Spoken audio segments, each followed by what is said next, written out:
ओम श्री साईनाथाय नमः। ओम श्री साईनाथाय नमः। ओम श्री साईनाथाय नमः। सभी साईं भक्तों को नमस्कार। कथा प्रारंभ करते हैं। पिछले भाग में आपको सुनाया था कि शिव और भूमि का चैप्टर हो गया समाप्त। एक बैलगाड़ी शिरडी की ओर आ रही है। बैलगाड़ी में बैलगाड़ी का चालक, उसके अलावा एक बुजुर्ग व्यक्ति और एक उनका पोता। पोते का नाम है सुभाष। बुजुर्ग व्यक्ति को आंखों से दिखाई नहीं देता। उन्होंने सुना है कि शिरडी में कोई बाबा रहते हैं जो कि सबके मर्जों का इलाज करते हैं। बुजुर्गवार को प्यास लगी, अपने पोते से कहने लगे, बेटा पानी हो तो दो। पोता कहने लगा कि दादाजी पानी तो है नहीं। अरे गाड़ी वाले भैया, तुम्हारे पास पानी हो तो दे दो, बदले में पैसे ले लो। उन्होंने कहा ना भाऊ, मेरे पास पानी नहीं है। हाँ, थोड़ी दूर आगे चल के कुआं है, वहां पानी मिल जाएगा। चलो ठीक है, कुएं के पास रोक लेना। बैलगाड़ी रोकी। पोता जो था कुएं से पानी लेने के लिए गया और जल्दीबाजी में एक फूल वाले से टकरा गया। वो फूल वाला टोकरी में रखकर कमल के फूल ला रहा था, कहीं पूजा में देने होंगे। फूल वाला कहने लगा, भाई तुमने मेरा नुकसान कर दिया।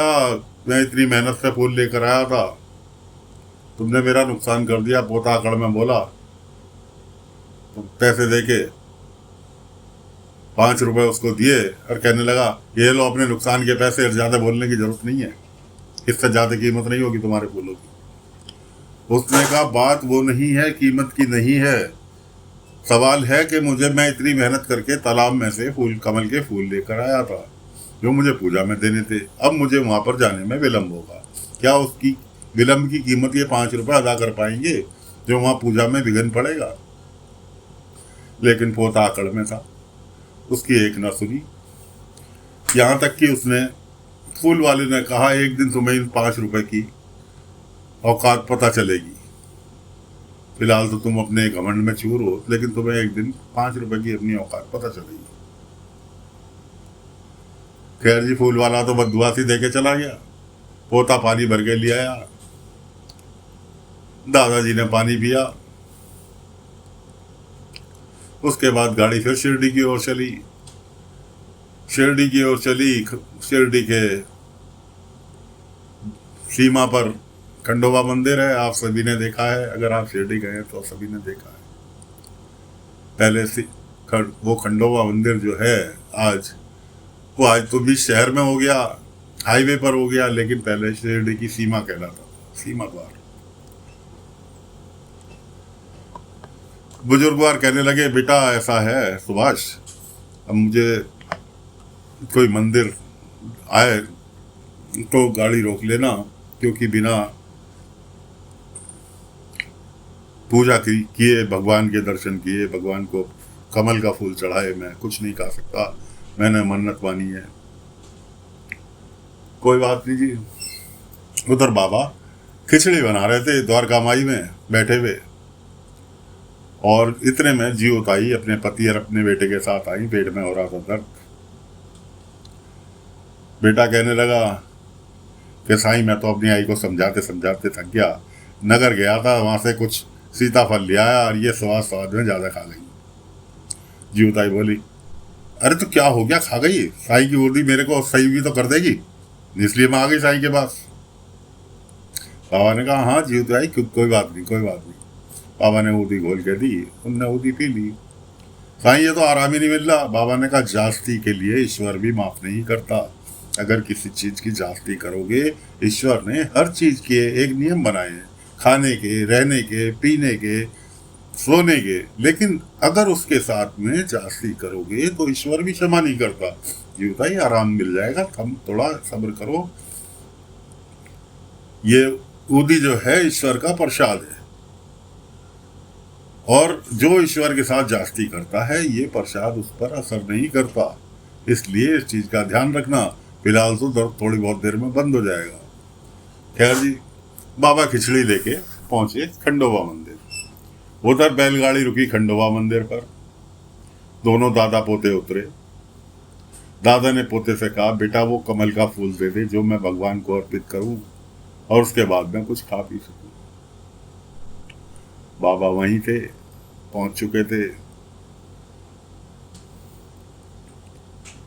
अरे दादाजी, मैं तो कमल का फूल लाना ही भूल गया। चलिए ठीक है, मैं बाजार में, आप यहीं रुको, मैं बाजार से जाके लेके आता हूँ। बाबा ने कहा, बेटा शिरडी कमल का फूल तो यहाँ नहीं मिलेगा शिरडी में, फिर भी तुम ट्राई कर लो। कमल का फूल तो शिरडी में नहीं मिलेगा, उसके लिए तो तुम्हें दूर जाना पड़ेगा। मैं यहाँ से 4 किलोमीटर दूर तालाब है, तालाब में कमल के फूल मिल जाएंगे, लेकिन शिरडी में कमल का फूल नहीं मिलेगा। बेटा जो था निकल लिया। बाबा उनसे कहने लगा, ठीक है, हम पे बैलगाड़ी लेके जाता हूँ, जल्दी पहुंचो। बाबा ने कहा, बैलगाड़ी भी काम नहीं जाएगी वहां पर, वहां तो पैदल ही जाना पड़ेगा। खैर जी, पोता जो था पहुंच गया, निकल लिया कमल का फूल लेने। पोते के जाने के बाद बाबा ने बुजुर्गवार को झोले में से कमल का फूल निकाल के दिया कि लो, मेरे पास एक कमल का फूल है, इसे चढ़ा दो और उसके बाद कुछ खा लो। खैर जी, बुजुर्गवार ने कमल का फूल चढ़ाया खंडोबा जी को। उसके बाद बाबा ने खिचड़ी दी, खिचड़ी खाई कि जी बड़ी स्वादिष्ट खिचड़ी है, और मैंने सुना है यहाँ पर कोई बाबा रहते हैं शिरडी में, उनसे मिलने के लिए आया हूँ, मेरी आंखों की रोशनी आ जाए। बाबा ने कहा, आंखों की रोशनी आ जाएगी तो सबसे पहले किसे देखना चाहोगे? कि मैं अपने पोते को देखना चाहूंगा। मेरा पोता मेरे से बहुत प्यार करता है और मैं अपने पोते से बहुत प्यार करता हूँ। खैर, बाबा से कहने लगे, यार आप अपना परिचय तो दो। बाबा ने कहा, मैं भी एक ऊपर वाले का साधारण मनुष्य बंदा हूँ, ऊपर वाले ने आपकी मदद के लिए कहा, मैं मदद करने चला आया, इसलिए आप खाना खाओ। खैर जी, बुजुर्गवार जो थे खिचड़ी खाकर निपटे थे कि इतने में उनका पोता कमल का फूल लेकर आ गया। कमल का फूल लाने में देखा तो तालाब कीचड़ में कमल के फूल खिलते हैं, तो कीचड़ में उतरा, उसके बाद कमल के फूल लिए और उसके बाद वो आया कि लो दादाजी, कमल का फूल ले आया। दादाजी कहने लगे, बेटा इनके पास कमल का फूल था, इन्होंने मुझे दे दिया और मैंने, उसके बाद इन्होंने मुझे खिचड़ी खिलाई, बड़ी स्वादिष्ट खिचड़ी थी, मैंने खा ली। बाबा से वो सीधे लड़ने के लिए तैयार हो गए, तुम्हारे पास अगर कमल का फूल था तुमने मुझे क्यों नहीं दिया? मुझे इतनी मेहनत करने के लिए जाना पड़ा। बाबा कहने लगे, मैं कमल का फूल तुम्हें पहले भी दे देता, लेकिन तुम्हें उस फूल वाले को की टोकरी जो तुमने गिराई थी और उसके बाद भी तुमने उससे क्षमा याचना करने की जगह 5 रुपए उसे दे के और तुम निकल लिए। क्या तुम्हें 5 रुपए की कीमत का एहसास हुआ? नहीं हुआ। फूल वाले की फूलों की मेहनत का एहसास हुआ कि तुम फूल लेने में कितनी मेहनत करनी पड़ी, इसलिए तुम्हें मैंने कमल का फूल नहीं दिया था कि ताकि तुम्हें उस फूल वाले की मेहनत का एहसास हो, और तुमने जो 5 रुपए दिए उसका एहसास तुम्हें भी, रुको कुछ दिन में तुम्हें खुद एहसास हो जाएगा कि 5 रुपए का क्या कीमत है।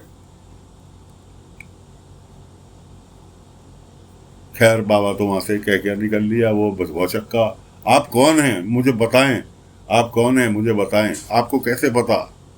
बाबा ने कहा, समय आने तो सब पता चल जाएगा।